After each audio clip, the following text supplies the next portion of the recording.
Kita harus memproporsikan ya, jadi petani harus punya pemikiran bahwa dalam 1 kilo harga TBS itu ada porsinya yang untuk pupuk, ada porsinya yang untuk pemeliharaan, ada porsinya yang untuk panen, ya, ada porsinya yang untuk kehidupan rumah tangganya.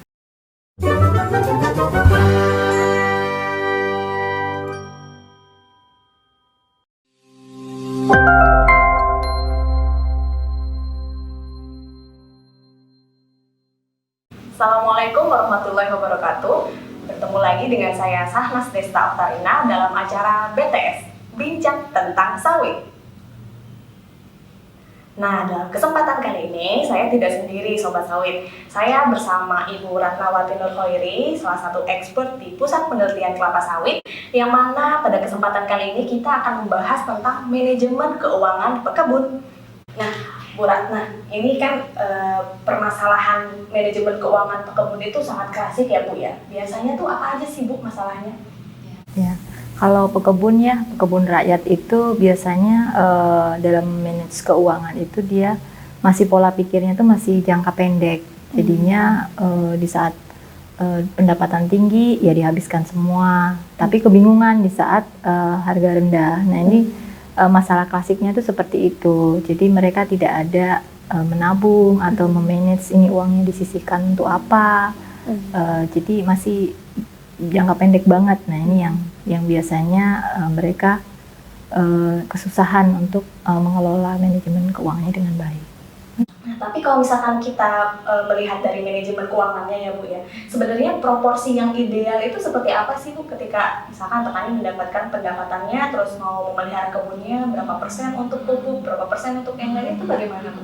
Nah memang kita harus memproporsikan ya, jadi petani harus punya pemikiran bahwa dalam 1 kilo harga TBS itu ada porsinya yang untuk pupuk, ada porsinya yang untuk pemeliharaan, ada porsinya yang untuk panen, ya, ada porsinya yang untuk kehidupan rumah tangganya. Nah ini yang perlu dipisah-pisah. Nah kalau yang wajib misalnya untuk pupuk, nah biasanya kita hitung itu kalau total ini ya, harga pokok produksi istilahnya, mungkin HPP, kalau bahasa ini HPP ya, atau biaya 1 kilogram TBS gitulah ringannya kalau pupuk. Nah itu biasanya untuk pupuk itu membutuhkan sekitar 200 ya sampai 300 rupiah per kilogram. Nah berarti dalam 1 kilogram TBS misalnya nih harga jualnya sekarang kan lagi tinggi 2.000, berarti sisihkanlah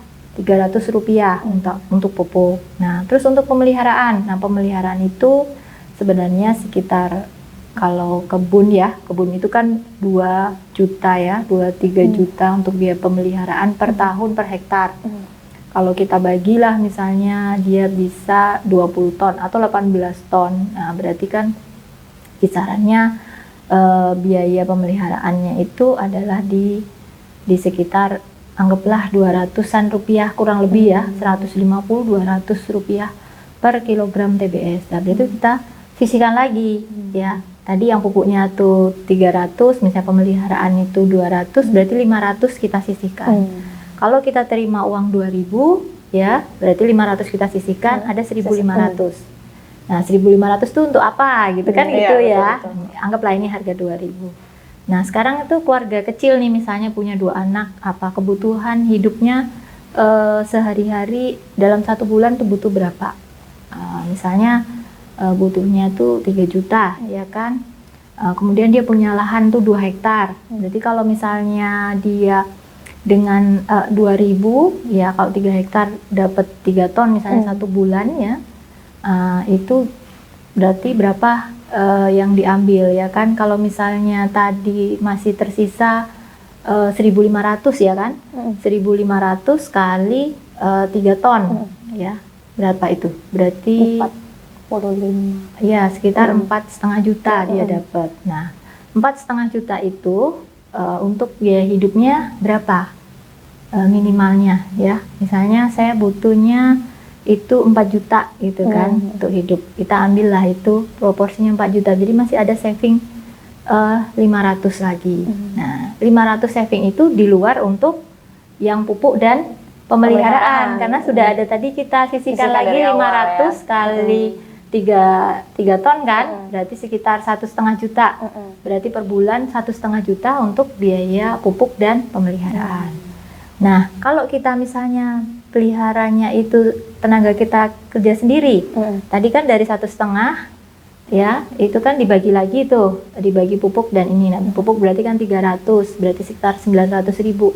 Sisanya berapa tadi? 600.000. Nah, jadi gini, kalau misalnya kita lagi mau babat gawangan yang kita ngerjakan sendiri, sehari upahnya 100.000, kita ambil lagi dari tabungan itu, jadi pemasukan si petani. Jadi kita membuat seperti manajemen perusahaan dalam perusahaan rumah tangga, gitu. Perusahaan family ya. Nah, terus sisanya yang 500 itu untuk apa? Ditabung, saving ya kan. Kalau saving bisa aja kita gunakan untuk kalau yang punya kolam misalnya untuk belikan bibit ikan, yang punya kandang belikan anak kambing atau apa ya, mungkin karena nggak gitu ternak banyak, lain gitu ya, ternak lain, ayam, bebek gitu kan, kita alokasikan untuk itu sehingga dana saving itu berkembang. Kenapa? Di saat tadi harga turun nggak sampai 2.000, saya 1.000 tiba-tiba gitu, atau 600 malah. Jangan 1.000 deh, paling nggak entah misalnya turun jadi 1.500. Berarti kan tadi uang apanya itu kita berkurang, ya kan? Penerimaannya berkurang. Penerimaan berkurang. Nah, itu bisa tercukupi dari misalnya tadi udah ternak ayam. Nah, itu bisa tertutup. Mungkin manajemen simpelnya seperti itu kalau mungkin ya, yang apa ya, luasannya tidak terlalu besar. Misalnya hanya punya 2 hektar, ya itu memang harus ada usaha lain yang di saat harga tinggi itu bisa diarahkan ke usahanya yang lain, jadi tumbuh juga usaha yang lain. Jadi dialokasikan untuk aset produktif juga ya Bu? Ya, untuk aset produktif. Dapat passive income lah dari situ ya, betul. betul. Tapi itu kan best practice untuk keadaan yang ideal ya Bu ya. Misalkan nih yang terjadi adalah kenaikan harga input Bu, atau misalkan kenaikan harga pupuk atau sumber daya manusianya gitu yang naik gitu, harga itu bagaimana Bu? Nah, kalau seperti itu tadi ya, kalau misalnya kita udah punya saving ya, ternyata saving kita nggak cukup nih, jadi kita sudah anggarkan pupuk, karena kan nggak bisa semerta-merta ya tetepan tuh pupuk itu. Nah, kita pasti kan larinya tuh mengurangi pupuk nih, ya kalau mengurangi pupuk itu tentu saja jadinya nanti produksinya akan turun. Nah, yang bisa dilakukan adalah jika kita mengurangi pupuk tuh paling banyak seberapa besar, gitu. Yang bisa ditolerir gitu Yang ya, bisa ditolerir. ambang batasnya berapa? Kalau umumnya tuh banyak ya, yang saya saranin jangan sangat terpaksa. Itu biasanya turunkan hingga 75% ya. 70, dosisnya 75%. atau aplikasinya Bu? Dosisnya. Jadi misalnya biasanya berapa gitu kita ini. Terus juga kalau punya sumber kompos atau apa yang lain itu bisa dialokasikan. Makanya tadi kalau diimbangkan dengan ternak tadi, itu bagus komposnya banget. bisa, betul ya, jadi integrasi gitu ya Bu ya? Integrasi, iya. Jadi ya, itu yang bisa dilakukan. Kemudian ya tentu saja memang harus siap-siap saving dan punya penghasilan di luar dia, diversifikasi lah. Nah, itu yang mencegahnya supaya kita bisa tetap bertahan. Itu kalau misalkan harga inputnya yang naik ya Bu ya. Kalau misalkan harga TBS-nya Bu yang naik, tuh selain saving ada lagi nggak Bu strategi yang lain Bu? Selain saving kalau harga TBS-nya yang naik, ya selain saving sebenarnya kan tadi saving yang untuk investasi produktif ya kan, ya memang gini, kalau naik itu kadang kita harus menahan emosi ya, menahan emosi untuk belanja. Yang menurunkan willingness to pay ya. Willingness to pay. Jadi mungkin bisa di saat harga naik itu bisa kita juga lakukan selain aset-aset yang produktif ya, itu boleh nggak kita aset yang lain, misalnya tuh beli kendaraan gitu. Nah, boleh, tapi ada beberapa yang perlu diperhatikan. Misalnya kita mau beli kendaraan, nah kendaraannya itu memang berguna untuk rumah tangga itu atau membantu kegiatan panen sawitnya, itu boleh dan tidak boleh berlebihan. Nah itu kemudian kan Jika tidak cukup kalau cuma itu aja kurang. Nah, misalnya mau properti yang jangka panjang gitu kan, misalnya emas gitu, itu juga emas bisa ya. menjadi pilihan. Jadi nanti mungkin 5 tahun kemudian si anak mau masuk Sekolah. kuliah Oh ya, misalnya kuliah yang ya, mahal bener biayanya Iya, ya. bener. Nah itu kita bisa jual itu Bisa. sebagai untuk biaya masuk. Jadi investasinya mungkin yang simple ya, yang seperti itu yang biasa digunakan. Kalau misalnya mau sudah menyentuh perbankan ya, kan ada juga aset-aset mekanisme investasi ya yang bisa digunakan, itu dipersilakan. Nah, biasanya itu yang milenial itu ya, peer to peer lending apa Iya. gitu ya. Tapi yang jelas diversifikasi itu perlu ya Bu ya. Betul. Wah, ternyata menarik sekali ya Bu ya. Kebun sekarang tuh sebenarnya punya banyak peluang untuk diversifikasi ya Bu ya. Cuman misalkan begini Bu, ada pekebun yang dia tuh udah kepalang pilot terus gitu ya, selalu nol malah minus bahkan. Dan ingin membuat diversifikasi usaha lain tapi nggak punya modal gitu. Apakah mereka bisa dapat akses untuk perbankan atau kredit bagaimana Bu? Ya, kalau akses perbankan itu kan ada ini ya, dia harus ada yang sebagai agunan. Nah ini yang masalahnya agak repot karena tidak ada khusus untuk di sawit gitu kan. Yang ada adalah ya yang diagunkan adalah kebunnya. Nah makanya kalau pihak perbankan itu melihat kondisi kebunnya, kebunnya itu bagus, produksinya, kemudian misalnya tadi kan pembukuannya bagus, jadi tahu nih si perbankan ini kan, produksinya bagus, kebunnya layak, masa depannya bagus untuk kebunnya, produksinya tinggi. Nah itu dia akan dapat akses yang lebih mudah untuk mendapatkan kredit untuk usaha yang lain.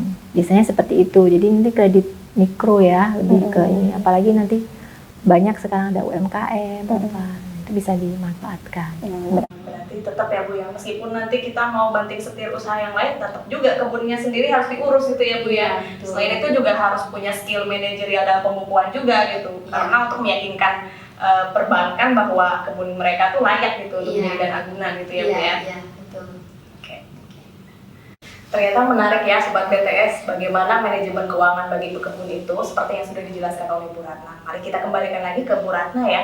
Jadi selama ini kesimpulannya bagaimana Bu? Nah, jadi manajemen kebun ini berarti sebenarnya pertama kita harus membuat pencatatan penting, terus kita harus memilah mana yang ini penghasilan yang untuk kebun, kembali ke kebun, mana yang untuk kebutuhan rumah tangga, dan mana yang digunakan untuk menabung. Itu satu, itu penting.